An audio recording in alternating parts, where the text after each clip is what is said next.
Hi everyone. ഇഗ്ബോട്ട് നോട്ട്സിൻ്റെ ഏറ്റവും പുതിയ മറ്റൊരു ക്ലാസ്സിലേക്ക് എല്ലാവർക്കും സ്വാഗതം. ഇന്ന് നമ്മൾ ഡിസ്കസ് ചെയ്യാൻ ഉദ്ദേശിക്കുന്നത് BSOC 105 വളരെ പ്രധാനപ്പെട്ട ഒരു ക്വസ്റ്റ്യനും ആൻസറുമാണ്. അപ്പോൾ നമുക്കറിയാം, ഇന്ന് നമ്മൾ ഡിസ്കസ് ചെയ്യാൻ പോകുന്ന ഈ ഒരു ക്വസ്റ്റ്യൻ ജൂൺ 2025 ടേം ആൻഡ് എക്സാമിനേഷന് ചോദിച്ചിട്ടുള്ളതാണ്. അപ്പോൾ നമുക്ക് നേരെ ക്വസ്റ്റ്യനിലേക്ക് പോകാം. ഏതാണ് ക്വസ്റ്റ്യൻ എന്ന് നോക്കാം. Discuss the notions of state, nation and society. June 2025 term and എക്സാമിനേഷന് ചോദിച്ചിട്ടുള്ള ഒരു ക്വസ്റ്റ്യൻ ആണ്. Discuss the notions of state, nation and society. നോക്കാം, ഇൻട്രൊഡക്ഷൻ നോക്കാം. In modern political discussion the term state, nation and society are often use together. നമുക്കറിയാം, modern political ഡിസ്കഷനിൽ എല്ലാം തന്നെ ഈ ഒരു 3 ടേമും ഒരുമിച്ചാണ് നമ്മൾ ഡിസ്കസ് ചെയ്യാറുള്ളത്, അല്ലേ? In western European experience these terms R sometimes consider almost similar, അല്ലെ? നമ്മൾ വെസ്റ്റേൺ യൂറോപ്യൻ കോണ്ടെക്സ്റ്റ് എടുക്കുന്ന സമയത്ത് ഈ 3 ടേംസും സിമിലർ ആയിട്ടാണ് നമ്മൾ ഉപയോഗിക്കാറുള്ളത്. ഏത് കോണ്ടെക്സ്റ്റിൽ? യൂറോപ്യൻ കോണ്ടെക്സ്റ്റിൽ, അല്ലെ? എന്നാലോ however they are actually different concepts and must be clearly understood. പക്ഷേ നമുക്ക് കാണാൻ സാധിക്കും, ഈ ഒരു 3 കോൺസെപ്റ്റുകളും തമ്മിൽ ഡിഫറൻസുകളുണ്ട്. ആ ഒരു ഡിഫറൻസുകളാണ് നമ്മളിന്ന് ഡിസ്കസ് ചെയ്യാൻ പോകുന്നത്. ഓരോ കോൺസെപ്റ്റുകളും 1 by 1 ആയിട്ട് നമുക്ക് ഇവിടെ ഡിസ്കസ് ചെയ്യാവുന്നതാണ്. First one, state. The state is a political association characterized by certain important features. അല്ല, ഇവിടെ ശ്രദ്ധിക്കുക, സ്റ്റേറ്റ് എന്ന് പറയുന്നത് ഒരു പൊളിറ്റിക്കൽ അസോസിയേഷൻ ആണ്, ഒരു ഇൻസ്റ്റിറ്റ്യൂഷൻ ആണ്. പൊളിറ്റിക്കൽ അസോസിയേഷൻ മീൻസ് ഒരു ഇൻസ്റ്റിറ്റ്യൂഷൻ ആണ്. ഒരു പർട്ടിക്കുലർ ടെറിട്ടറി, ഒരു പർട്ടിക്കുലർ റീജിയനെ കൺട്രോൾ ചെയ്യുന്ന ഒരു ഇൻസ്റ്റിറ്റ്യൂഷനെയാണ് നമ്മൾ എന്ത് പറയുക? പൊളിറ്റിക്കൽ അസോസിയേഷൻ എന്ന് പറയാം. ഓക്കെ, അപ്പം ഒരു സ്റ്റേറ്റ് എന്ന് പറയുന്നത് ഒരു പൊളിറ്റിക്കൽ അസോസിയേഷൻ ആണ്.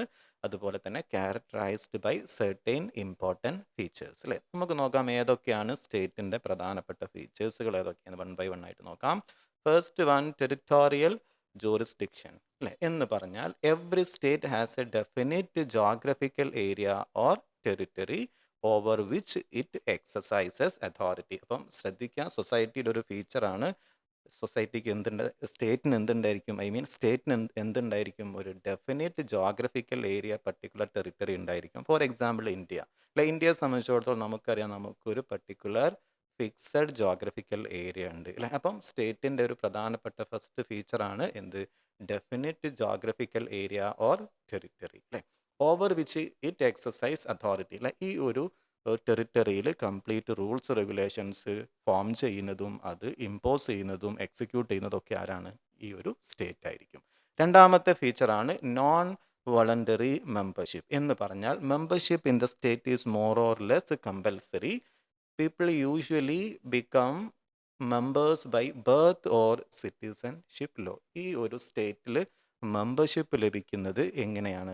ബൈ ബർത്ത് കൊണ്ട്, അല്ലെ? മെജോറിറ്റി നമ്മളെല്ലാം തന്നെ എന്തുകൊണ്ടാണ് ഇന്ത്യൻ്റെ സിറ്റിസൺ ആയിട്ട് അല്ലെങ്കിൽ ഇന്ത്യയിലെ ഒരു മെമ്പറായിട്ട് മാറുന്നത്? ഇതിലൂടെയാണ്, ബൈ ബർത്ത് ആണ്, അല്ലേ? അല്ലെങ്കിൽ സിറ്റിസൺഷിപ്പ് ലോയിലൂടെയാണ്, അല്ലേ? മറ്റ് രാജ്യങ്ങളിലുള്ള ആളുകൾക്ക്, സ്റ്റേറ്റിലുള്ള ആളുകൾക്കും എന്ത് ചെയ്യാൻ സാധിക്കും?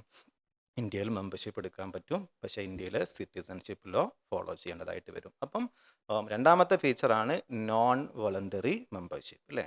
സ്റ്റേറ്റിൻ്റെ മൂന്നാമത്തെ ഫീച്ചറാണ് റൂൾസ് ആൻഡ് കോൺസ്റ്റിറ്റ്യൂഷൻ. ഒരു സ്റ്റേറ്റ് ആണോ, സ്റ്റേറ്റിന് എന്തുണ്ടായിരിക്കും? ഒരു കോൺസ്റ്റിറ്റ്യൂഷൻ ഉണ്ടായിരിക്കും, റൂൾസ് ഉണ്ടായിരിക്കും. ഇന്ത്യയെ സംബന്ധിച്ചിടത്തോളം ഇന്ത്യ ഒരു സ്റ്റേറ്റ് ആണ്, ഇന്ത്യക്ക് കോൺസ്റ്റിറ്റ്യൂഷൻ ഉണ്ട്, അല്ലേ? A state function through the set of laws and rules and constitutional arrangements. These laws define the rights and duties of citizenship. അതുപോലെ തന്നെ ഈ ഓരോ സ്റ്റേറ്റിലുള്ള സിറ്റിസൺസിന് എന്തുണ്ടായിരിക്കും?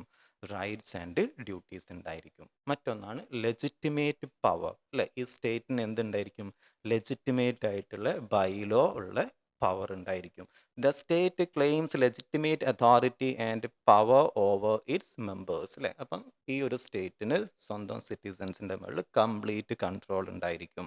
It has a power to maintain laws and order and enforce decisions, അല്ലേ? അപ്പം ഈ ഒരു സിറ്റിസൺസിൻ്റെ മുകളിൽ സ്റ്റേറ്റിൽ റൂൾസ് ആൻഡ് റെഗുലേഷൻസ്, ലോസ് ഒക്കെ ഇമ്പോസ് ചെയ്യാനുള്ള കംപ്ലീറ്റ് റൈറ്റ്സ് സ്റ്റേറ്റിന് ഉണ്ടായിരിക്കും. മറ്റൊന്നാണ് citizenship. A member of a state is called a citizen, അല്ലേ? അപ്പം നമുക്ക് കാണാൻ സാധിക്കും, സ്റ്റേറ്റിലെ മെമ്പേഴ്സിനെ നമ്മൾ അറിയപ്പെടുന്നത് സിറ്റിസൺസ് എന്നാണ്. ഓക്കെ, അതും നോട്ട് ചെയ്ത് വെക്കുക. അടുത്തതാണ് രണ്ടാമത്തെ ടേമാണ് നേഷൻ.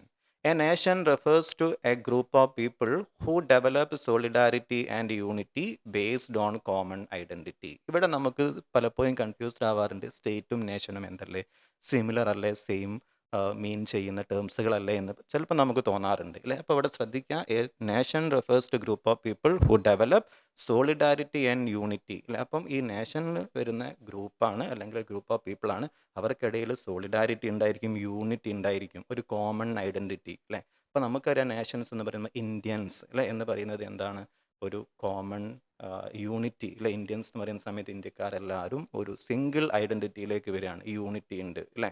അപ്പം ശ്രദ്ധിക്കുക, ഇവിടെ നാഷനും സ്റ്റേറ്റും തമ്മിലുള്ള വ്യത്യാസം എന്താണെന്ന് ചോദിച്ചാൽ, സ്റ്റേറ്റ് എന്ന് പറയുന്ന ഒരു പൊളിറ്റിക്കൽ കോൺസെപ്റ്റ് ആണ്, ഒരു പർട്ടിക്കുലർ ടെറിട്ടറി ഉണ്ടായിരിക്കും. എന്നാൽ നാഷൻ എന്ന് പറയുന്നത് കൾച്ചറൽ ആണ്, ഇമോഷണൽ കോൺസെപ്റ്റ് ആണ് അല്ലേ. ഇന്ത്യൻ നേഷൻ എന്ന് പറയുന്നത് അതൊരു ഫീലിംഗ് ആണ്, ഒരു ഇമോഷണൽ കോൺസെപ്റ്റ് ആണ്.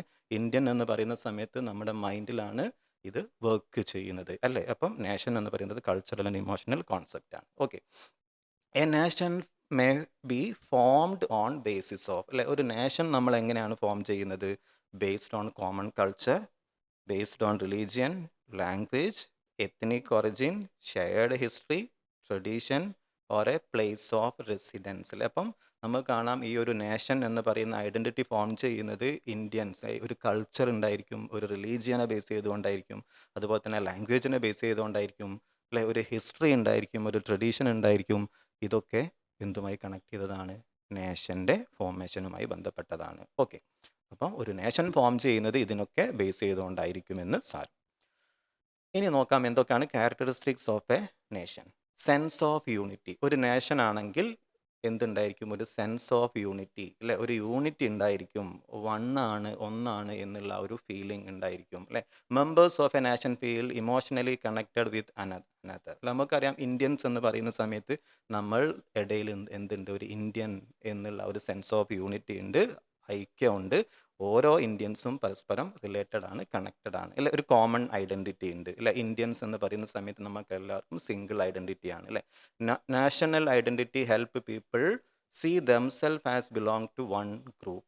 മറ്റൊന്നാണ് കൾച്ചറൽ ബോണ്ട് അല്ലേ. അപ്പോൾ ഇന്ത്യൻസിൻ്റെ ഇടയിൽ നമുക്കറിയാൻ സാധിക്കുന്നത് ഒരു കൾച്ചറൽ, സാംസ്കാരികമായിട്ട് ഇന്ത്യൻസ് എന്ന് പറയുന്ന ഒരു കൾച്ചറൽ ബോണ്ട് എവിടെ ഉണ്ട്, നാഷനിൽ ഉണ്ടായിരിക്കും. Okay, thus a nation is primarily a cultural and psychological community അല്ലേ. അപ്പം നേഷൻ എന്ന് പറയുന്നത് ഒരു കൾച്ചറൽ സൈക്കോളജിക്കൽ കമ്മ്യൂണിറ്റിയാണ്, മെൻ്റലി കണക്റ്റഡ് ആണ്, റിലേറ്റഡ് ആണ് ഈ പറയുന്ന നേഷൻ എന്ന് പറയുന്നത്.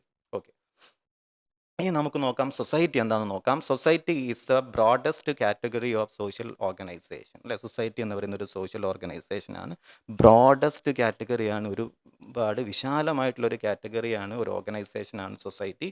കാരണം എന്താ, society include a large number of social institutions. ഏതൊക്കെ, like family, kinship, economy, religion, education, politics, caste, class, ഇങ്ങനെ ഒരുപാട് കാര്യങ്ങൾ ഏത് വരുന്നുണ്ട്, ഒരു സൊസൈറ്റിയിൽ വരുന്നുണ്ട് ഇല്ല. നമുക്കറിയാം, നമ്മുടെ ഒരു സൊസൈറ്റിയിൽ നമ്മൾ നോക്കൂ, കേരള സൊസൈറ്റി, ഇന്ത്യൻ സൊസൈറ്റി, ഇതിൽ ഫാമിലി വരുന്നുണ്ട്, റിലേഷൻഷിപ്പുകൾ വരുന്നുണ്ട്, റിലീജിയൻ വരുന്നുണ്ട്, എഡ്യൂക്കേഷൻ വരുന്നുണ്ട്, പൊളിറ്റിക്സ് വരുന്നുണ്ട്.